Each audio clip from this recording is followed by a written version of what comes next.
school. My subject is science. Lesson number 2, food and digestion, session 4. Kids, today's our topic is care of teeth and about digestion. But kids, before I start these things to explain, I want to explain you about session 1, session 2 and session 3. So you can get clear idea कि हम लोगों ने last session में क्या किया था. Session 1 में what we have done? Vocabulary words, meanings. In section 2, it's all about teeth and types of teeth. In session 3, I taught you types of teeth and care of teeth. About care of teeth, I only explain you highlights. But in today's session, I'll explain you in detail about care of teeth and digestion. Now kids, first section, vocabulary words, फटाफट से देख लेते हैं. Number 1, digestion. D-I-G-E-S-T-I-O-N. Number 2, permanent. P-E-R-M-A-N-E-N-T. Number 3, molar. M-O-L-A-R. Molar. Number 4, incisor. I-N-C-I-S-O-R-S. Incisor. Number 5, crown. C-R-O-W-N. Crown. Number 6, enamel. E-N-A-M-E-L. Enamel. Number 7, dentin. Number 8, pulp. P-U-L-P. Pulp. Number 9, decay. D-E-C-A-Y. Number 10, germs. G-E-R-M-S. Number 11, flossing. F-L-O-S-S-I-N-G. Number 12, microorganisms. M-I-C-R-O-O-R-G-A-N-I-S-M-S. Number 13, cholera. C-H-O-L-E-R-A. Cholera. Number 14, spoilage. S-P-O-I-L-A-G-E. Spoilage. Number 15, decomposition. D-E-C-O-M-P-O-S-I-T-I-O-N. Decomposition. Kids, I hope so कि ये vocabulary words आपको by heart हो रहे हैं, because vocabulary words is too much important for you all. Because vocabulary words आपको नहीं आएंगे तो आपकी pronunciation, reading problem आपको आएगी. That's why दीदी सारे के सारे सेशन में आपको recap करवाती है, क्योंकि आपको अच्छी तरह से आ जाए. अगर आप अच्छी तरह से नहीं करोगे तो आपकी प्रोनाउंसिएशन और रीडिंग अच्छे से होगी नहीं. तो मैं जब भी बोलूंगी तब आप अपनी CW साथ में रख के आप मेरे साथ रिपीट करोगे तो it is more easy to understand you. Okay. Now meanings भी उतने ही इंपॉर्टेंट है, क्योंकि वो आ गए तो चैप्टर एक्सप्लेनेशन में आपको इजी रहेगा. तो चलो फटाफट से मीनिंग्स भी देख लेते हैं. Number 1, permanent. That will no change. इसमें कोई भी चेंज हो सकता नहीं है. Now temporary. Temporary मतलब not permanent, कि वो permanent नहीं होता है, उसमें changes होते हैं. हम कोई भी changes कर सकते हैं, वो लंबे टाइम तक होता नहीं है. Number 3, tiny मतलब very small. Small, little. Now number 4, decay. Be slowly destroyed. धीरे धीरे डिस्ट्रॉय होना स्टार्ट हो जाता है. That is DK. Number 5, flossing. A curly to clean between the teeth with a special kind of a thin thread. एक thin thread होता है जिससे हम अपने टीथ के बीच में छोटे छोटे पार्टिकल्स जो स्टक हो गए हैं वो इजीली हम उसको क्लीन कर सकते हैं. Now number 6, microorganisms. A very small living thing. जो छोटे छोटे small living thing होते हैं उसको क्या बोलेंगे? Microorganisms. So kids, now are you getting meanings? I hope so you getting to know meanings, right? Now section number 2 में क्या किया था हमने? About teeth and types of teeth की highlights. तो फटाफट से देख लेते हैं. There are 4 types of teeth.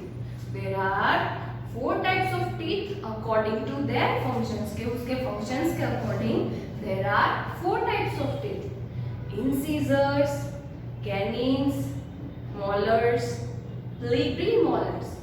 Once again repeat: incisors, canines, molars, premolars.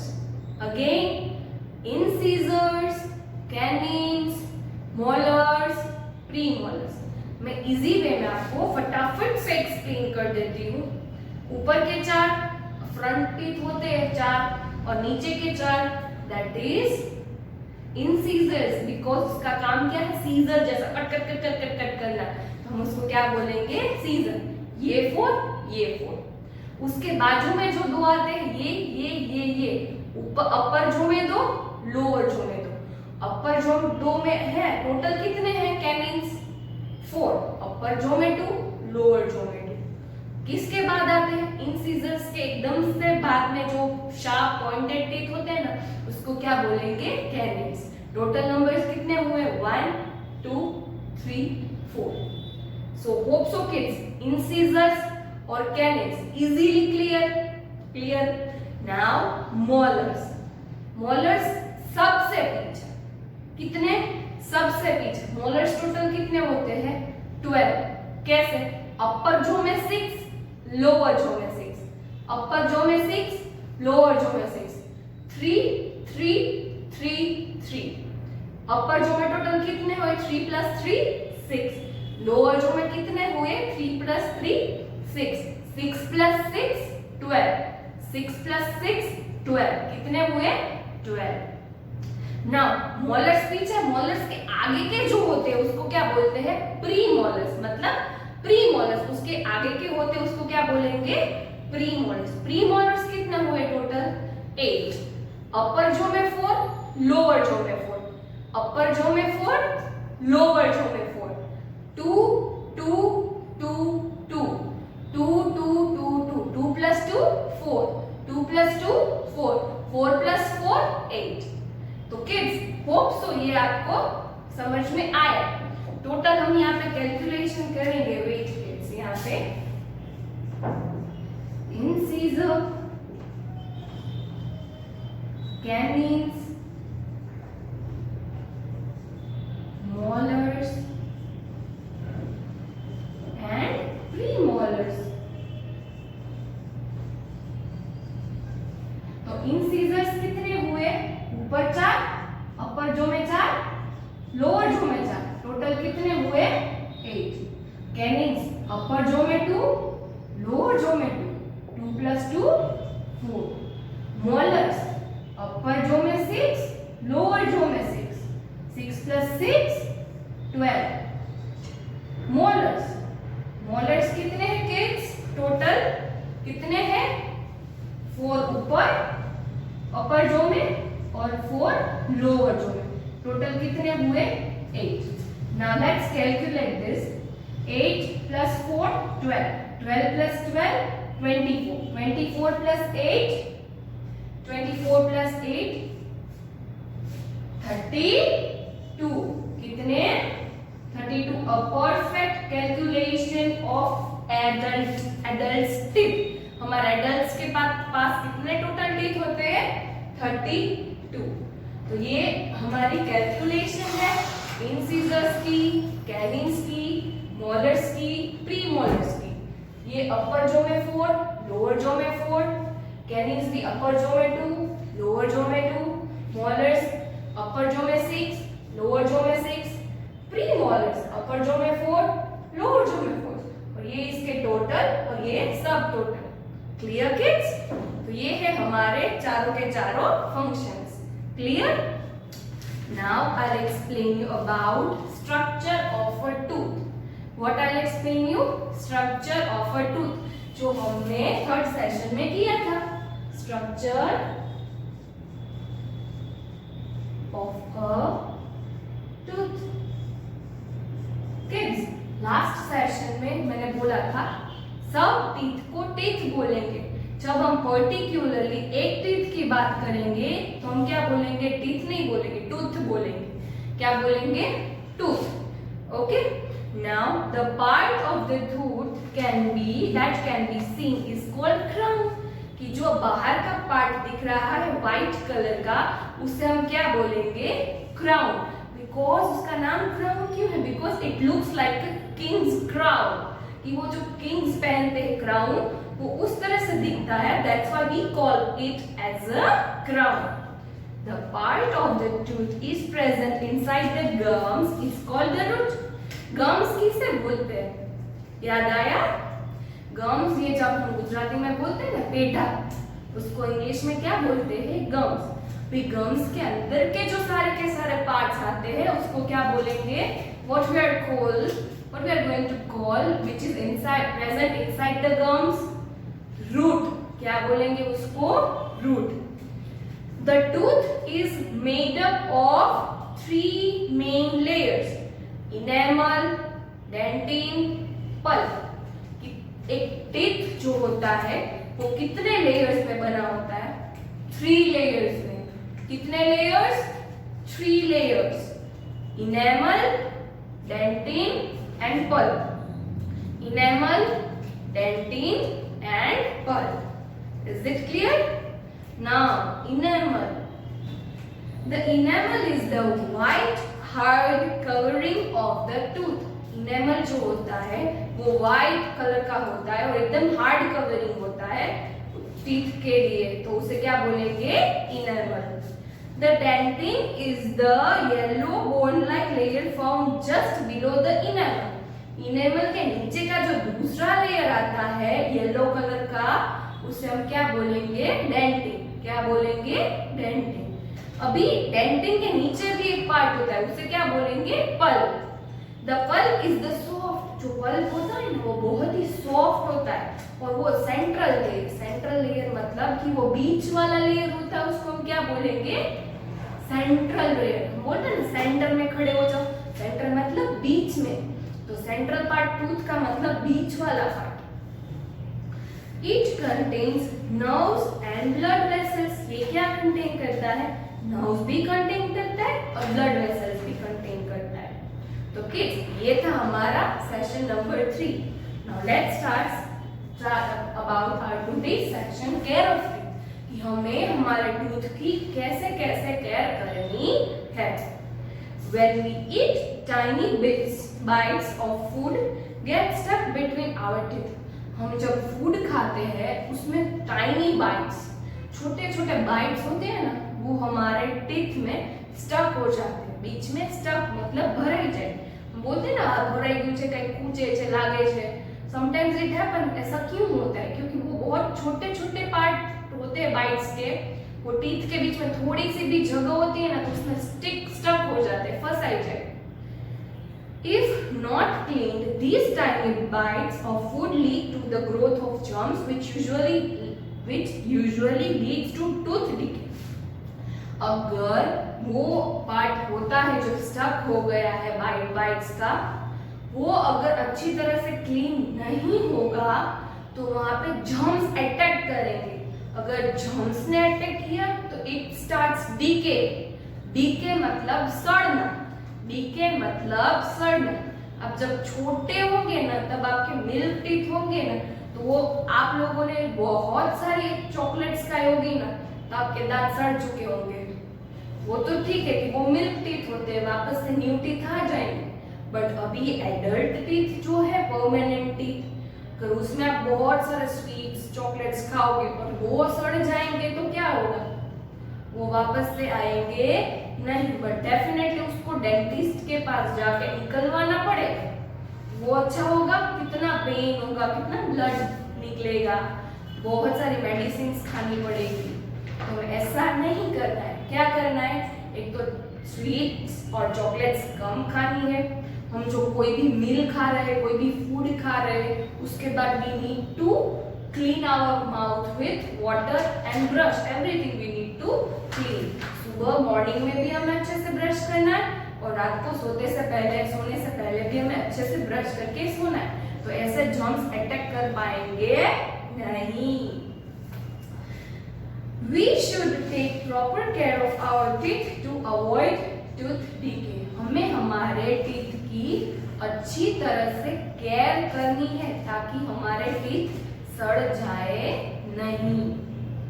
Let us consider some ways in which we can take care of our teeth. मैं बोलूँ आपको कि आपको कैसे कैसे आपके टीथ की केयर करनी चाहिए. बेसिक तो हमें पता है कि ब्रश करो, ये करो, वो करो, अच्छे से वाटर से माउथ क्लीन करो, बट उससे भी डिफरेंट टाइप्स की मेथड है, वो मैं बताऊंगी. Method number 1, we should brush our teeth at least twice a day. कम से कम हमें कितनी बार ब्रश करना है? ट्वाइस अ डे, मतलब 2 टाइम, दिन में 2 टाइम, एक early morning and at night before go to sleep. 2 time तो हमें करना ही है. Once in the morning and once before going to bed. Clear? Number 2, we should eat healthy food such as milk, eggs, curd, green leafy vegetables for strong teeth. Kids, आपको पता है हमारे teeth के लिए ग्रीन लीफी वेजिटेबल्स कितने important है? वो हमारे टीथ को स्ट्रॉन्ग रखते हैं और हेल्दी भी रखते हैं. आप ऐसा करते हो ना कि ये नहीं खाना, वो नहीं खाना, ब्रिंजल नहीं खाना है, कैबेज नहीं खानी है, बॉटल गार्ड नहीं खानी है, तो क्या आपको आपके टीथ स्ट्रॉन्ग रहेंगे? बिल्कुल भी नहीं रहेंगे. अगर आप milk, eggs, curd, green leafy vegetables खाओगे ना तो आपके टीथ बहुत ही हेल्दी और स्ट्रॉन्ग रहेंगे.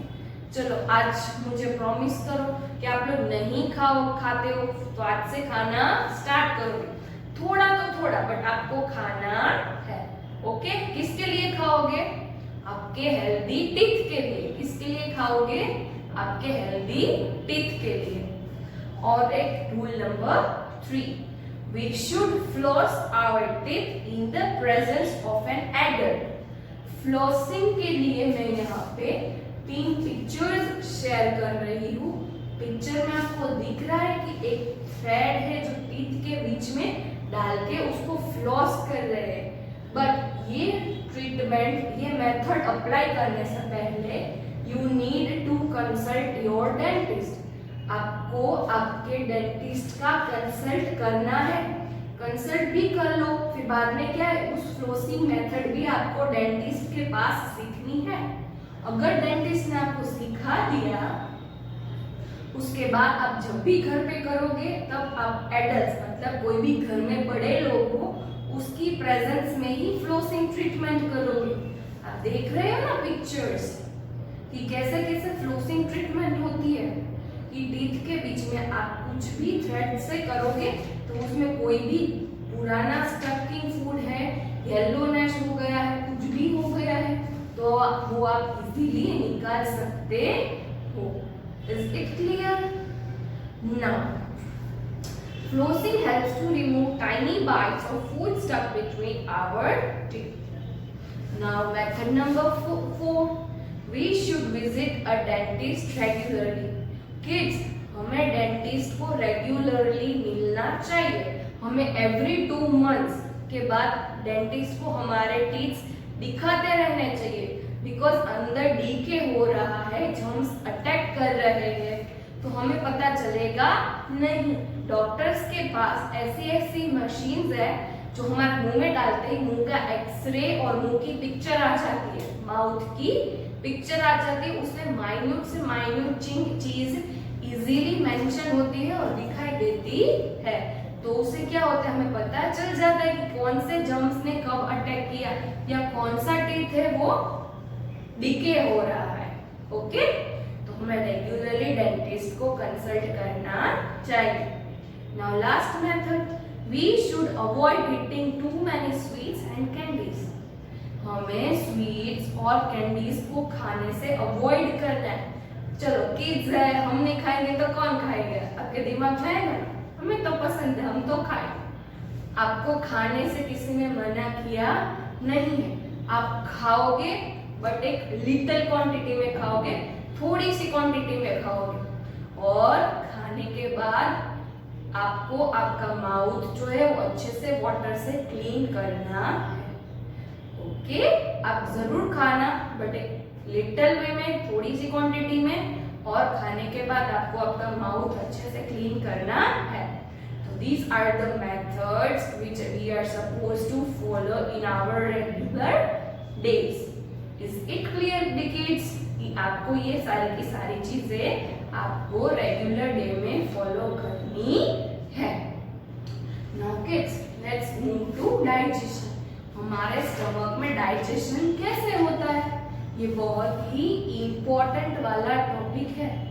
Kids, here I am sharing a image से आपको इजीली क्लियर रहेगा कि हमारी डाइजेशन प्रोसेस कैसे होती है। अच्छे से कंसंट्रेशन करके आपको ये देखना है। The process by which food is broken down into a simpler form is called digestion. ये जो हम फूड खाते हैं वो छोटे छोटे टुकड़ों में स्टमक में जाते हैं, खाते हैं और वो डाइजेस्ट हो जाता है, सिंपलर फॉर्म में टूट के अंदर जाता है और एकदम से हो जाता है। उसे क्या बोलेंगे? डाइजेशन। क्या बोलेंगे? डाइजेशन। अभी डाइजेशन कहाँ से स्टार्ट होता है? डाइजेशन की प्रोसेस कहाँ से स्टार्ट होती है?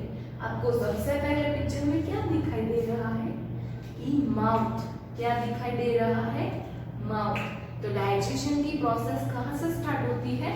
माउथ से। कोई बोलेगा स्टमक से, नहीं किड्स, हम खाना कहाँ से स्टार्ट करेंगे अंदर डालने से पहले? माउथ में। तो डाइजेशन की प्रोसेस कहाँ से स्टार्ट होती है?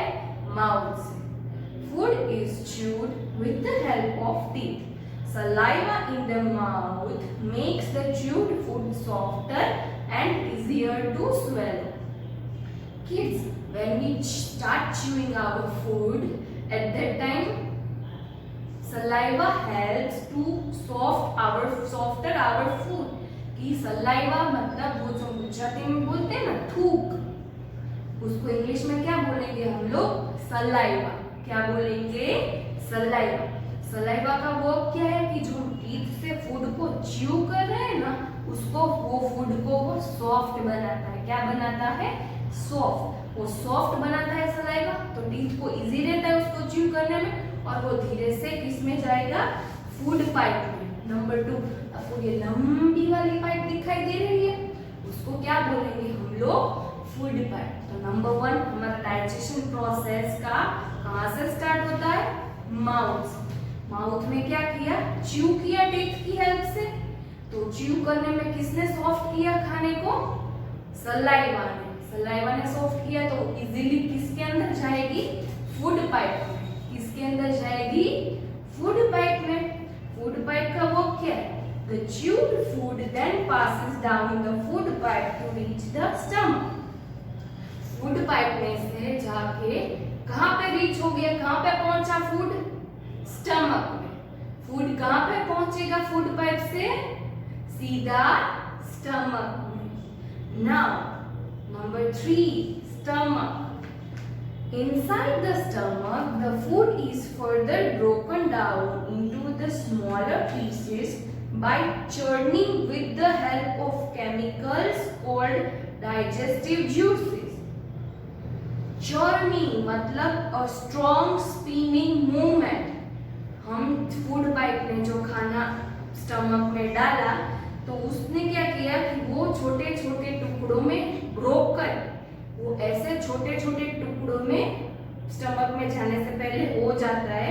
वो चर्निंग मतलब एक मूवमेंट होती है हमारे स्टमक में। वो कौन मूवमेंट करता है? वो जो हम जो खाना खाते हैं ना, वो एकदम से छोटे छोटे टुकड़ों में जाके स्टमक में ऐसे उसको कर देता है। तो वो कौन करता है? Digestive juices. Smaller pieces churning and with the help of chemicals called digestive juices. हमारे स्टमक में जूसेस प्रेजेंट रहते हैं, उसको क्या बोलेंगे? Digestive juices.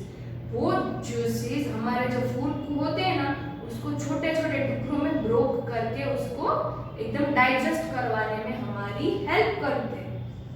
Clear? Digestion process कहाँ से स्टार्ट होती है? माउथ से। माउथ ने क्या किया? फूड को टीथ ने च्यू किया, सलाइवा ने फूड को सॉफ्ट किया। फिर नंबर 2, कहाँ से पास हुआ? फूड पाइप से। कहाँ पे? फूड पाइप से। फूड पाइप से डायरेक्टली किस में गया? स्टमक में। स्टमक में कौन से जूसेस प्रेजेंट रहते हैं?